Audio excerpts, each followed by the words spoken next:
गुलाबराव पाटलांचं वक्तव्य तुम्हाला माहिती आहे, काय प्रतिक्रिया आहे या संदर्भात? काय होतंय या राज्य सरकारची नियत आणि नीती विद्यार्थ्याबद्दल, शेतकऱ्याबद्दल, महिलाबद्दल फार चांगली नाही. ही जी बोलण्याची भाषा आहे ती घमेंडशाहीची आहे. ज्या शेतकऱ्याला राजाच्या जीवावर आम्ही राज्यकर्ते बनलो त्यांना विसारून भांडवलदाराची चमचेगिरी करण्याचा हा प्रकार आहे. तर या राज्य सरकारला मुळात म्हणजे शेतकऱ्याचं कर्जमाफीच होऊन द्यायची नव्हती. पण राजू शेट्टी असेल, आम्ही असो, नागपूरचं आंदोलन केलं, आमच्यावर केसेस झाल्या. ह्यांची नियत शेतकऱ्याबद्दल फार चांगली नाही. हे फक्त येशीत बसणाऱ्या लोकांचे हितचिंतक आहेत, तुमचे हितचिंतक नाहीत. हे शेतकऱ्याला मेसेज दिला आहे गुलाबराव पाटलांनी.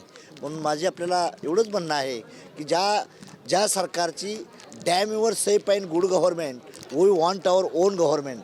जाळून टाका तुमची सत्ता, जर आमच्या कामाची नसेल तर ती सत्ता आमच्या हिताची नाही.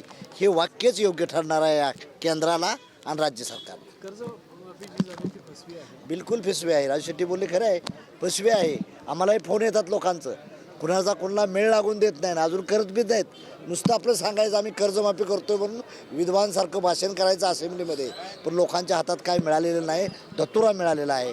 त्यामुळे ही नाटकी राज्य सरकारची कर्जमाफी आहे.